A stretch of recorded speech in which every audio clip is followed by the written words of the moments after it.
আসসালামু আলাইকুম প্রিয় সপ্তম শ্রেণী শিক্ষার্থীবৃন্দ। আশা করি সবাই ভালো আছো। 1.2 এর নতুন ক্লাসে তোমাদের সবাইকে স্বাগত।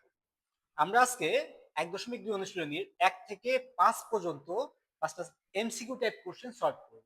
তো চলো শুরু করা যাক। আমাদের প্রথম কোশ্চেনে বলছে 289/361 এর বর্গমূল কত? কোন একটি সংখ্যা দেখো, যেহেতু এর বর্গমূল বের করতে বলছে এবং প্রত্যেকটি সংখ্যায় দেখো পূর্ণ সংখ্যা আসছে, তাই না? তাহলে আমরা বুঝে ফেললাম যে এই দুইটি সংখ্যাই পূর্ণবর্গ সংখ্যা। তাহলে পূর্ণবর্গ সংখ্যার বর্গমূল বের করতে গেলে প্রথম আমাদের মাথায় যেটা রাখতে হবে সেটা হচ্ছে পূর্ণবর্গ সংখ্যার বর্গমূল যে সংখ্যাটি হবে সেই সংখ্যাটি জোড়ায় জোড়ায় থাকবে। তার মানে একই সংখ্যা দুইবার গুণ করলে অবশ্যই এই সংখ্যাটি পাওয়া যাবে এবং একই সংখ্যা দুইবার গুণ করলে অবশ্যই 361 পাওয়া যাবে। এখন কোন দুটি সংখ্যা গুণ করলে 289 পাওয়া যায়, অথবা কোন দুটি সংখ্যা গুণ করলে 361 পাওয়া যায়? তাহলে আমরা দেখি। এটা সবচেয়ে ভালো হয় যদি তোমাদের বলছি যে 1 থেকে 20 পর্যন্ত সংখ্যাগুলার যদি বর্গ তোমাদের মাথায় থাকে, যে 1 থেকে 20 পর্যন্ত সংখ্যার বর্গ যদি মাথায় থাকে তাহলে কিন্তু দেখে বলে দিতে পারবে। যেমন আমি একটু বলি এখানে, ধরো 10 এর স্কোয়ার মানে 100, ওকে। 11 এর স্কোয়ার মানে 121, 12 এর স্কোয়ার মানে 144, 13 এর স্কোয়ার মানে 169, 14 এর স্কোয়ার মানে 196, 15 এর স্কোয়ার মানে 225, 16 এর স্কোয়ার মানে 256, 17 এর স্কোয়ার মানে 289। তাহলে দেখো 17 এর স্কোয়ার 289, তার মানে 289 কে যদি বর্গমূল করি তাহলে আমরা পাবো কত? 17। কারণ 17 গুণিত 17 সমান 289। তাহলে একে যদি বর্গমূল করি তাহলে এর যে ভাজক ছিল এক জোড়া, সেখান থেকে একটি সংখ্যা আসবে। তাহলে আমি যদি এটা মাথায় থাকতো আমার, যে 1 থেকে 20 পর্যন্ত বর্গ সংখ্যা, তাহলে 289 বর্গমূল করলে কত পাবো? 17 পাবো। দেখো 17 আছে কই? এই যে, আমরা কিন্তু দেখে বলে ফেলছি। 17 যেহেতু লবে একটাই আছে তাহলে খ নম্বর হবে নিশ্চিত অ্যান্সার। কারণ এর বর্গমূল করলে 17 হবে। তাহলে 17 পেয়ে গেছি, 17 তো আর নাই লবে, তাহলে এটা হবে অ্যান্সার। আর 361 বর্গমূল করলে 19 হবে, এটা শিওর। কারণ উপরেরটা যখন মিলে গেছে নিচেরটা মিলতে বাধ্য। ওকে, তাহলে আমরা অ্যান্সার পেয়ে গেলাম কত? 17। তবু আমরা দেখি 19 বর্গ করলে 361 হয় কিনা। 19 বর্গ করো, 9 স্কোয়ার করলে কত হয়? 9 নং 81, 1 হাতে থাকে 8, তাই না? 9 1 9, 9 2 18, 18 আর 8 26, 26 এর 6 হাতে থাকে 2, 1 এর স্কোয়ার করো তাহলে 1, 1 আর হাতে 2 ছিল 3, এই দেখো 361। এই যে 19 বর্গ করলে 361, তার মানে 361 যদি বর্গমূল করি তাহলে পাবো 19। আশা করি তোমরা বুঝতে পেরেছো। এখন এছাড়া কি আর কোনো উপায় আছে যে উপায়ে আমরা এটাকে বের করতে পারবো? আছে, আরো একটা উপায় আছে। সেটা কি? দেখো এর শেষে কি আছে? 9। তাহলে বর্গ মানে কি? একই সংখ্যা দুইবার গুণ, তাই না? তাহলে যদি 10 গুণ 10 করি তাহলে শূন্যের সাথে শূন্য গুণ হচ্ছে। তার মানে 11 গুণ ধরো 11 দিলাম, অথবা 10 গুণ 10 দিলাম, যেটাই দিনে কেন এই শূন্যের সাথে শূন্য গুণ করতে হচ্ছে। 11 গুণ 11 মানে একের সাথে এক গুণ করতে হচ্ছে। আমরা যদি 12 গুণিত 12 লিখি তাহলে প্রথমে এই 2 এর সাথে এই 2 গুণ করতে হবে। আমরা যদি 13 এর সাথে 13 লিখি তাহলে এই 3 এর সাথে এই 3 আগে গুণ করতে হবে। তাহলে এখন আমাদের বানাইতে হবে কত? একই সংখ্যা দুইবার গুণ করে 289। তাহলে কোন দুটি সংখ্যা গুণ করলে দেখো তো 9 হয় শেষে? 3 আর 3 গুণ করলে 3 3 9, আর 7 আর 7 গুণ করলে 7 7 49। এছাড়া কিন্তু আর কোনো সংখ্যা নাই যে দুটো সংখ্যা গুণ করলে শেষে 9 হয়। তাহলে আমরা বুঝে ফেললাম যে এটাকে যদি বর্গমূল করি তাহলে শেষে 3 থাকবে এরকম সংখ্যা হবে, অথবা শেষে 7 থাকবে এমন সংখ্যা হবে। তাহলে দেখো উপরে আছে 3 আর 7 আর 9 9, এই দুইটা যে হবে না আমরা আগেই বুঝে ফেললাম। কারণ কি? এর উপরে আছে 9 একক স্থানে, তাহলে এ 19। 19 কে যদি আমরা বর্গ করি তাহলে 9 এর সাথে 9 গুণ করলে 9 9 81, শেষে 1 থাকে, কিন্তু আমাদের শেষে বানাইতে হবে 9। তো শেষে 9 হবে এই 13 কে অথবা 17 কে বর্গ করলে। এখন আমার কাজ হচ্ছে 289, 13 এর বর্গ কত হয়? 169, হচ্ছে না। 13 যখন হচ্ছে না তার মানে বুঝে ফেললাম 17 হবে শিওর। ওকে, একইভাবে আমরা যদি চিন্তা করি, এই যে নিচে হরের যে সংখ্যাটি দেওয়া আছে, এই সংখ্যাটি শেষে আছে একক স্থানাঙ্কে 1। দেখো তো কোন দুটি সংখ্যা গুণ করলে 1 হয়? 1 এর সাথে 1 গুণ করলে 1 হয়, আর 9 এর সাথে 9 গুণ করলে 81 মানে 1 হয়। এছাড়া কিন্তু আর কোনো সংখ্যা নাই যে দুটি সংখ্যা গুণ করলে শেষে 1 হবে। তাহলে নিচে যে সংখ্যাগুলো দেওয়া আছে এর একক স্থানীয় অঙ্কে হয় 1 হবে অথবা 9 হবে। 1 কোনোটাই নাই একক স্থানীয় অঙ্কে, 9 আছে 2টা। এইটাও হতে পারে, এটাও হতে পারে। যেহেতু আমরা অলরেডি উপরেরটা পেয়ে গেছি যে লবের বর্গমূল হবে 17, তাহলে হরের বর্গমূল এই 19ই হবে। এই 19 হবে না, কারণ এই 13 কে বর্গ করলে তো 299 হচ্ছে না। ঠিক আছে? তাহলে আমরা এই দুই ভাবেও চিন্তা করে এটা বের করতে পারি অঙ্কটি। তাহলে আশা করি তোমরা বুঝতে পেরেছো এটা। ওকে, খতে 2 নম্বরে আমাদের যেটা বলছে যে একটা সংখ্যা দিয়েছে এর বর্গমূল কত। দেখো আমরা কিন্তু পূর্ববর্তী ক্লাসে পূর্ণ সংখ্যার বর্গ করেছি। পূর্ণ সংখ্যার পূর্ণ সংখ্যার বর্গমূল কিভাবে করতে হয় সেটা কিন্তু আমরা পূর্ববর্তী ক্লাসে দেখিয়েছি। কিন্তু এখানে তো পূর্ণ সংখ্যাও আছে আবার ভগ্নাংশও আছে, তাহলে কিভাবে করতে হবে আমরা একটু এটা শিখে ফেলি। দেখো সংখ্যাটি দেওয়া আছে কত, 1.1025। আমার প্রথম কাজ কি, দশমিকের পরে যে সংখ্যাগুলো থাকবে এদেরকে জোড়াবদ্ধ করা এবং দশমিকের আগে যে সংখ্যাগুলো থাকবে এদেরকে জোড়াবদ্ধ করা। তাহলে দশমিকের পরে এবং দশমিকের আগে, দেখো দশমিকের আগে একটা সংখ্যা আছে, তাহলে একে তো আর জোড়াবদ্ধ করার কিছু নেই কারণ আছেই একটা। দশমিকের পরে আছে 4টা সংখ্যা, তাহলে এদেরকে জোড়াবদ্ধ করতে হবে। জোড়াবদ্ধ করার নিয়মটা কি, আমরা যখন পূর্ণ সংখ্যার বর্গমূল বের করেছি, ধরো 1 2 3 এটার বর্গমূল বের করব, তখন আমরা জোড়াবদ্ধ করেছি কিভাবে, উল্টা দিক থেকে। এই যে এক জোড়া, শেষে যেটা থেকে যাবে সেটা থাকবে, অথবা শেষে যদি আরো একটা সংখ্যা থাকতো এই আর এক জোড়া, তাই না? তার মানে উল্টা দিক থেকে আসছি, ডান থেকে বামে আসছি। আর এটা হচ্ছে পূর্ণ সংখ্যার ক্ষেত্রে। আর দশমিক সংখ্যার ক্ষেত্রে জোড়াবদ্ধ করার নিয়ম হচ্ছে এই বাম থেকে ডাইনে যেতে হবে। তাহলে এই যে এই এক জোড়া, এই এক জোড়া। আমি কি বলেছি আশা করি তোমরা বুঝতে পেরেছো। সেটা হচ্ছে পূর্ণ সংখ্যার ক্ষেত্রে জোড়াবদ্ধ করার নিয়ম হচ্ছে ডান থেকে বামে আসতে হবে জোড়াবদ্ধ করে। আর দশমিকের পরের সংখ্যার ক্ষেত্রে জোড়াবদ্ধ করার নিয়ম হচ্ছে বাম থেকে ডাইনে যাইতে হবে, এই দিক থেকে যাইতে হবে। তাহলে এই এক জোড়া, এই এক জোড়া। ওকে, শেষে যদি কোনো সংখ্যা থেকে যেত, ধরো এখানে একটা 7 আছে, তো সিঙ্গেল থেকে যাবে, সমস্যা নাই। ওকে, এখন জোড়াবদ্ধ করা শেষ, এবার আমার ভাগ করতে হবে। ভাগ করতে গেলে প্রথমে কি কাজ, পূর্ণ সংখ্যার বর্গমূল আগে করতে হবে। পূর্ণ সংখ্যা আছে কি 1, এমন সংখ্যা নিতে হবে যার বর্গ করলে 1 হবে অথবা 1 এর চেয়ে ছোট হবে। তাহলে 1 নিলে কিন্তু 1 এর বর্গ করলে 1 হচ্ছে, মিলে যাচ্ছে, তাই না? তাহলে আমরা নিতে পারি কি 1, 1 এর বর্গ করলে 1 হয়ে গেল। ওকে, এবার বিয়োগ করব, 1 1 বিয়োগ করলে 0, 0 তো আর প্রথম দেওয়া যায় না। ওকে, তাহলে আমাদের কাজ শেষ প্রথমটা। এবার পরে কাজ দেখো, এই দশমিকটা আসবে, তাই না? দশমিক এখানে নিয়ে আসা যাবে না, তাহলে এই দশমিকটা চলে যাবে কোথায়, এই জায়গা চলে আসবে। এবার এই দশমিকটা যেহেতু এখানে চলে গেছে, তাহলে এখানে যখন সংখ্যা নামবে, এক জোড়া সংখ্যা নামবে, তাহলে এক জোড়া কি আছে, 10। এক জোড়া সংখ্যা কি 10, এই যে নেমে গেল। এরপরে আমরা জানি কি, এখানে যে সংখ্যাটি থাকবে সেটা এখানে এসে ডাবল হয়ে যাবে। এখানে সংখ্যা কি আছে 1, তাহলে এখানে ডাবল কত হবে, 2। আশা করি বুঝতে পেরেছো। আমি আবার একটু বলি, প্রথমে কাজ হচ্ছে পূর্ণ সংখ্যার বর্গমূল করা। তাহলে পূর্ণ সংখ্যা আছে 1, আমরা যদি এখানে 1 নিই তাহলে 1 এর স্কয়ার করলে 1, বিয়োগ করলে 0 সামনে বসে না। এরপরে কাজ কি, এই যে দশমিক, এই দশমিকটা উঠে যাবে। যে দশমিকটা উঠাইতে গেলে দশমিকটা এখানে ট্রান্সফার হয়ে যাবে। এখানে বসে আছে ঠিক আছে, কিন্তু আমরা এই দশমিকটা এখানে ট্রান্সফার করে দিলাম। এরপরে কাজ কি, দশমিকের পরে যে সংখ্যাগুলো থাকবে জোড়ায় জোড়ায় নামবে। তাহলে প্রথমে এই জোড়াটা নেমে গেল।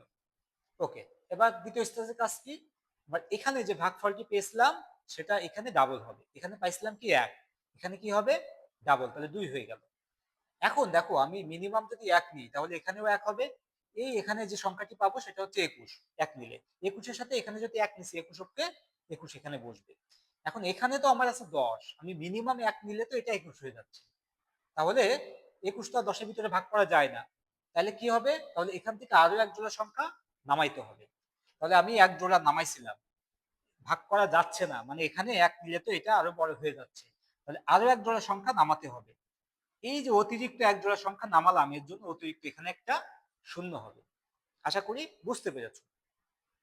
এখন এই যে একটা শূন্য নিলাম, এই শূন্যটা এখানেও চলে আসবে।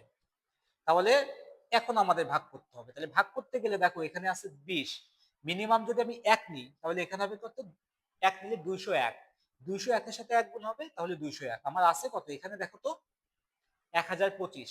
তাহলে আমি জানি যে এখানে যাইনি, 1 নিলে 201, 2 নিলে 202, 3 নিলে 203, 4 নিলে 204, তাহলে 4 যদি নিই 204 এর সাথে 4 গুণ, তাহলে 816, তাই না? তাও কম হয়ে যাচ্ছে। আমি যদি এখানে 5 নিই 5 নিই, তাহলে 5 আর এখানে 5 হবে, তাহলে 205, 205 এর সাথে 5 গুণ, তাহলে 205 এর সাথে 5 গুণ করলে 200 এর সাথে 5 গুণ করলে 1000, আর 5 এর সাথে 5 গুণ করলে 25, 1025 মিলে যাচ্ছে। তাহলে আমরা কত নিব? 5। তাহলে এখানে ওই 5 আসবে, এবার গুণ করো, 5 এর সাথে 5 গুণ করলে 5 5 25 এর 5 হাতে 2, 5 এর সাথে 0 গুণ করলে 0, তাহলে 2 বসে গেল হাতে, এবার 5 দুগুণা 10, এই যে মিলে গেল। তাহলে আমরা অ্যান্সার পেলাম কত? 1.05। তাহলে দেখো আমরা যদি 1.1025 এর বর্গমূল করি তাহলে অ্যান্সার পাবো কত? 1.05, 1.05। ওকে, আশা করি তোমরা ভগ্নাংশের যে বর্গমূল এটা বুঝতে পেরেছো কিভাবে আমরা অ্যান্সারটা বের করলাম। এখন তোমাদের মনে প্রশ্ন আসতে পারে যে এটা তো এমসিকিউ টাইপ কোশ্চেন, তাহলে এমসিকিউ টাইপ কোশ্চেন আমি এত সময় তো পাবো না, আমি কিভাবে অ্যান্সারটা দেখেই বলতে পারবো তাইলে যে কোনটা অ্যান্সার হবে? আসলে সেটা আমরা দেখি। দেখো দশমিকের পরে এখানে সংখ্যা ছিল কয়টা? দশমিকের পরে দেখো 1টা 2টা 3টা 4টা, এখানে দশমিকের পরে অ্যান্সারের সংখ্যা আছে কয়টা? 1টা 2টা, তার মানে কোশ্চেনে দশমিকের পরে সংখ্যা ছিল 4টা, অ্যান্সারে দশমিকের পরে হয়ে গেছে 2টা, মানে অর্ধেক হয়ে গেছে, তাই না? এটাই হচ্ছে টেকনিক। সেটা হচ্ছে দশমিক সংখ্যা যদি বর্গমূল করতে হয় তাহলে মাথায় রাখতে হবে দশমিকের পরে যতগুলা সংখ্যা থাকবে এর উত্তরে সেই সংখ্যাটা হয়ে যাবে অর্ধেক, সেই সংখ্যাটা কি হবে? অর্ধেক। এখন তুমি বলতে পারো যদি এখানে বিজোড় সংখ্যা থাকে, যদি 5টা থাকতো তাহলে এখানে আড়াইটা তো লেখা যেত না। যদি দশমিকের পরে বিজোড় সংখ্যক সংখ্যা থাকে তাহলে সেই সংখ্যাটা কখনোই পূর্ণবর্গ সংখ্যা হবে না। আমি আবার বলি, দশমিকের পরে যদি বিজোড় সংখ্যক সংখ্যা থাকে, যেমন এখানে 4টি সংখ্যা আছে, এখানে যদি 5টি থাকতো তাহলে এটা পূর্ণবর্গ সংখ্যা হতো না। এটা কিন্তু পূর্ণবর্গ সংখ্যা, দেখো সরি, পূর্ণবর্গ সংখ্যা বলতে আর এটাকে বর্গমূল করা গেছে আর কি, ওটাকে বর্গমূল করা যেত না। যদি দশমিকের পরে বিজোড় সংখ্যক সংখ্যা থাকতো তাহলে এইভাবে ওকে বর্গমূল করা যেত না। তাহলে ক্রাইটেরিয়া হচ্ছে কি যে বর্গমূল করা যাবে কখন? দশমিকের পরে জোড় সংখ্যক সংখ্যা থাকবে, জোড় সংখ্যক সংখ্যা থাকবে, দশমিকের পরে জোড় সংখ্যক সংখ্যা থাকবে এবং যেই কয়টা সংখ্যা থাকবে তার অর্ধেক হবে অ্যান্সারে। তাহলে এখানে সংখ্যা আছে 4টি, তাহলে দশমিকের পরে সংখ্যা হবে 2টি। এখন তুমি অ্যান্সারে আসো, দেখো দশমিকের পরে 4টি সংখ্যা, তাহলে অ্যান্সারে দশমিকের পরে আসবে 2টি সংখ্যা। দেখো তো দশমিকের পরে 2টি সংখ্যা কোনটাই আছে? এটা ছাড়া আর কোনটাই আছে? তুমি বলতে পারো হ্যাঁ এটাই আছে, দশমিকের পরে 2টি সংখ্যা।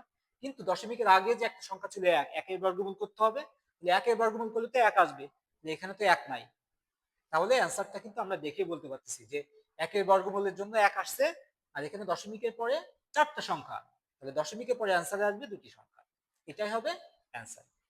এখানে দেখো 3টি সংখ্যা আসছে, হবে না, এখানে 1 নাই, হবে না, এখানে দশমিকের পরে একটি সংখ্যা আসছে, এটাও হবে না। তাহলে আশা করি তোমরা বুঝতে পেরেছো যে কোশ্চেনে যখন এমসিকিউ টাইপ থাকবে তখন কিভাবে অ্যান্সার দেখেই, চোখের দেখা দেখেই বলে দিতে পারবা কোনটা অ্যান্সার হবে। ওকে, চলো এবার আমরা 3 নম্বরটি দেখি। 3 নম্বরে আমাদের বলছে একটি মূলদ সংখ্যা হলো, এখানে যে 3টি সংখ্যা আমাদের দিয়েছে এর মধ্যে মূলদ সংখ্যা হলো কোনটি? 0 মূলদ সংখ্যা, 5 মূলদ সংখ্যা, নাকি 5/2 মূলদ সংখ্যা? দেখো মূলদ সংখ্যার সংজ্ঞায় আমরা শিখেছি যে মূলদ সংখ্যা হচ্ছে 0, পূর্ণ সংখ্যা এবং ভগ্নাংশ সংখ্যা। তার মানে পৃথিবীতে যত পূর্ণ সংখ্যা আছে সকল পূর্ণ সংখ্যা মূলদ সংখ্যা। 0 তো একটাই, তাহলে 0 মূলদ সংখ্যা। পৃথিবীতে যত ভগ্নাংশ আছে সেটাও মূলদ সংখ্যা, তাহলে এখানে 0 এটা অবশ্যই মূলদ সংখ্যা, 5 একটি পূর্ণ সংখ্যা, এটাও মূলদ সংখ্যা, 5/2 একটা ভগ্নাংশ, এটাও মূলদ সংখ্যা। তাহলে অ্যান্সার হচ্ছে 3টাই। দেখো তো 3টাই কোনটা আছে? ঘ, ঘতে আছে 1 2 ও 3, তাহলে অ্যান্সার হবে ঘ। আশা করি তোমরা বুঝতে পেরেছো এটা। ওকে, তারপরে আমাদের 4 নম্বরে যে কোশ্চেনটা দিয়েছে সেটা বলছে যে দুটি ক্রমিক সংখ্যার বর্গের অন্তর 19। এখানে দুটি ক্রমিক সংখ্যার বর্গের অন্তর দিয়েছে 19, এই তথ্য থেকে 4 আর 5 অ্যান্সার করতে হবে। একটি সংখ্যা 10 হলে অপরটি কত? এটা দুই ভাবে বের করা যায়।